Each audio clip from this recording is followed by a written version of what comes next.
দেশের ৬৯টি কারাগারের মধ্যে ১৭টি কারাগারই ঝুঁকিপূর্ণ। এ তথ্য জানিয়েছেন কারা মহাপরিদর্শক মোতাহের হোসেন। সকালে কারা অধিদপ্তরের সংবাদ সম্মেলনে তিনি এ তথ্য জানান।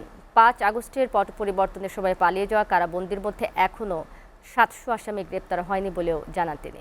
কারাগার থেকে পালানোর ঘটনা ভবিষ্যতে যেন আর না ঘটে সেক্ষেত্রে কর্তৃপক্ষ প্রতিটি ঘটনাকে আলাদাভাবে পর্যালোচনা করছে বলেও জানান কারা মহাপরিদর্শক। সঞ্জিদা প্রিয়র প্রতিবেদন।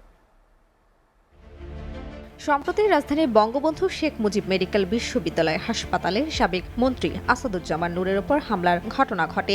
এছাড়া বিভিন্ন আসামিদের জেল হাজতে আনা নেওয়ার সময়ও হামলার ঘটনা ঘটে।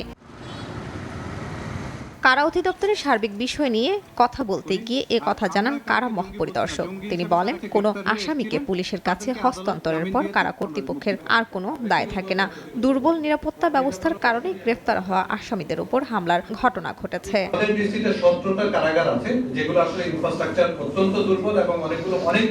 নানা মহলের দাবির প্রেক্ষিতে অধিদপ্তরের লোগো পরিবর্তনের উদ্যোগ গ্রহণ করা হচ্ছে। এক্ষেত্রে প্রস্তাবিত লোগো যেন কারা অধিদপ্তরের কর্মকাণ্ডের সাথে সামঞ্জস্যপূর্ণ হয় এই ব্যাপারে আমরা নজর রাখি। সুনির্দিষ্টভাবে বললে পিজি হাসপাতালে ঘটনাটা ঘটেছে।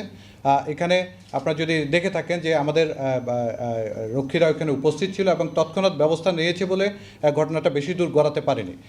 বাট ডেফিনেটলি নিরাপত্তা দুর্বলতা ছিল, যে বিষয়গুলো আমরা খতিয়ে দেখছি এবং এই বিষয়ে যাতে পরবর্তীতে এরকম যাতে ঘটনা না ঘটে এই ব্যাপারে আমরা পদক্ষেপ গ্রহণ করব। ৫ আগস্ট পট পরিবর্তনের আগে ও পরে দেশের বিভিন্ন কারাগার থেকে পালিয়ে যায় ২,২০০ আসামি, যাদের মধ্যে ১৩,০০০ আসামিকে এরই মধ্যে গ্রেফতার করা হয়েছে।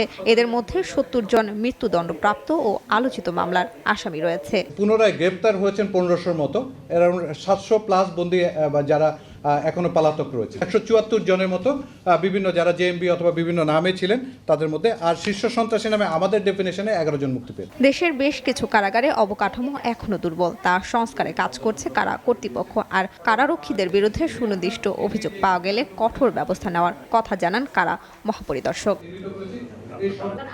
সঞ্জিদা প্রিয়, এসএটিভি, ঢাকা।